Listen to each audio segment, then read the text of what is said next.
So, you wanna kill Zoh Shia without crying yourself to sleep? I've got the build for you for that. If you're a longsword enjoyer like me, this is a video for you. This build is actually based on a Japanese pro player who absolutely dismantled Zoh Shia in under 5 minutes.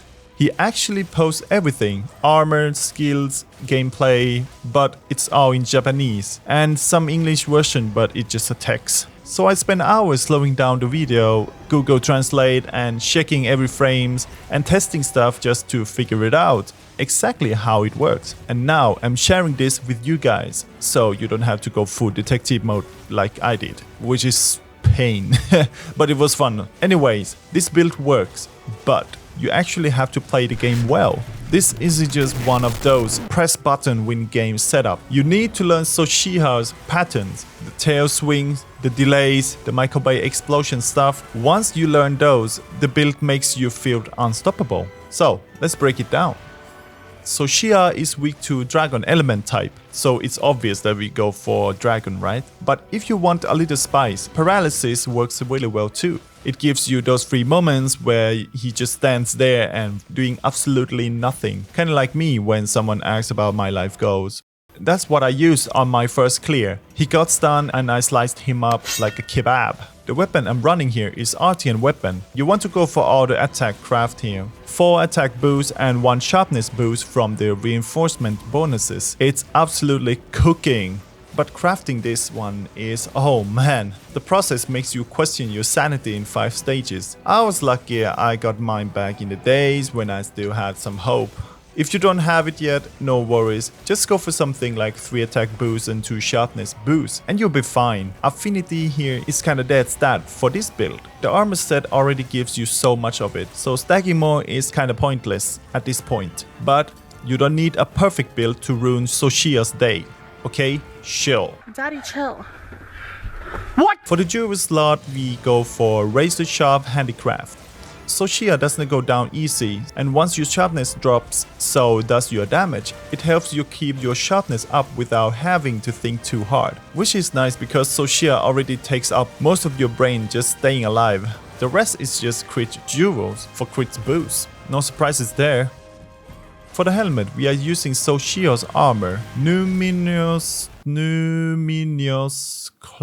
Crown Beta, yeah, whatever, yeah, you get the point. It gives you agitator, distance resistances, and being a legendary helmet. But what really makes it worth here is the jewel slots. This one has great jewel slots. In those slots, we are running Challenger Jewel, Mighty Jewels, and Sane Jewel. It fits the build perfectly and keeps the offensive buff rolling. For the chest, we are using Numinous Crown Beta. God damn it. Why so hard? Who comes up with this name? This one gives you Agitator level 2, which boosts your attack and affinity when the monsters enrage. The angry they get, the harder you hit. It also comes with a level 3 jewel slot, which sounds great until you realize we're just throwing the maximum might in there, just a level 2 jewel slot. Not exactly peak optimization, but it works. Sometimes you just fill the space and move on. With 2 pieces of Zoh Shia's gear, you also unlock the set bonus, Zoh Shia's Pulse. It gives you a small amount of HP recovery over time. Nothing game changing, it's just there and it's a free heal, yeah. For the gloves, we are using Arcwell Beta.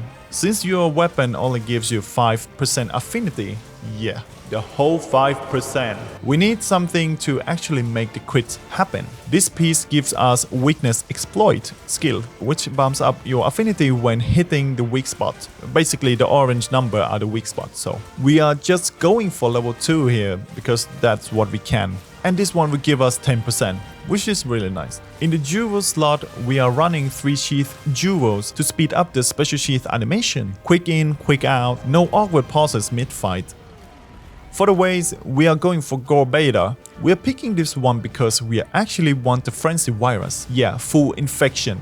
No vaccine here. The goal here is to trigger the Gore Magala skill effect, which gives you a big boost once you overcome the virus. Okay. It also comes with the Constitution, which... just ignore this one. We're only here for the virus here. In the jewel slot, we are going for Challenger and the Mighty Jewel, keeping the offensive buff rolling. Same deal with the boots. We are using Gore Legs Beta, which comes with antivirus. In the jewel slot, we got one chain jewel to boost the burst skill, and the 2 chain jewels to stack more antivirus. All of this ties into a frenzy mechanic to make sure you get the buff without getting cooked by the monster. But of course you have to attack it in time, so keep on attacking. For the talisman we are using Counter Charm. For the Counter Strike level 3. This kicks in when you land a perfect counter. Spirit Slash. Am I pronouncing correct? I tested this time, it works. As you can see here, just a clean attack buff after a clean counter. Easy.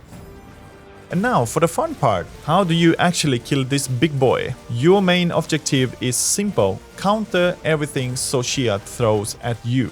Yeah, everything, just everything. It's the core of this build. The most important moment is when Zoh Shia hits the ground. You want to go straight for the wings, and that's where the real damage starts. Hit both if you can, but focus on one wing at a time. And if you see this big number, go for the other wing right away. Break both of them one at a time. Here's where it gets even more fun. Dragon Pots and Thunder Pots. Use them on Wyvern's crystals, the thing that he created around the area. They can explode and do the AoE damage to the monster. Just shoot them, and if it hits Zoh Shia, you will get some free damage there, especially in the start of the phase 3. Just shoot one and it will explode like crazy, like a domino effect. Now this is a trick. If you time your Spirit Slash right, as he starts his fire breath, you can literally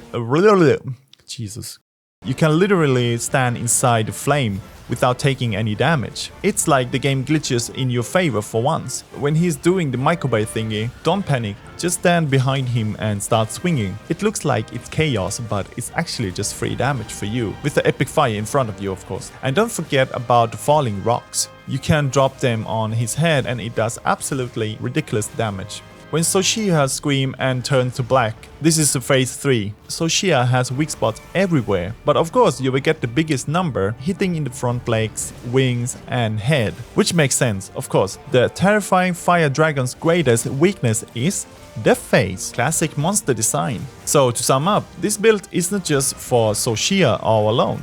It's a solid all-around setup. If you land your combos properly, you can drop crazy damage. And thanks to Zoh Shia's set bonus, you even get a bit of healing over time. Nothing major, but hey, free healthcare is free. You are not in America right now, so don't worry about it. What makes this build shine is the high affinity by Frenzy, Maximum Might, Weakness, Exploit and Agitator. And a small 5% base from the weapon. Quick math, 95% affinity in total, if I'm not wrong.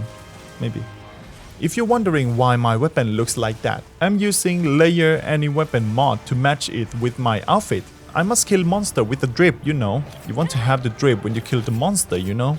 The original skin is just blah, trash. It looks like someone gave up halfway through the design process. It doesn't match any armor. Or at least one, but ugh. And it's been bothering me way more than it should. I will leave the link below if you are interested. This is honestly my favorite build so far, and I love to hear what you guys think about it and what you guys are running for builds. Drop your favorite builds in the comment. I always enjoy chatting with you guys down there. If you find this video helpful, don't forget to leave a like and subscribe. Check out my other videos if you want some funny gameplay and more builds like this. Thank you for watching, and I'll see you guys in the next one. See ya!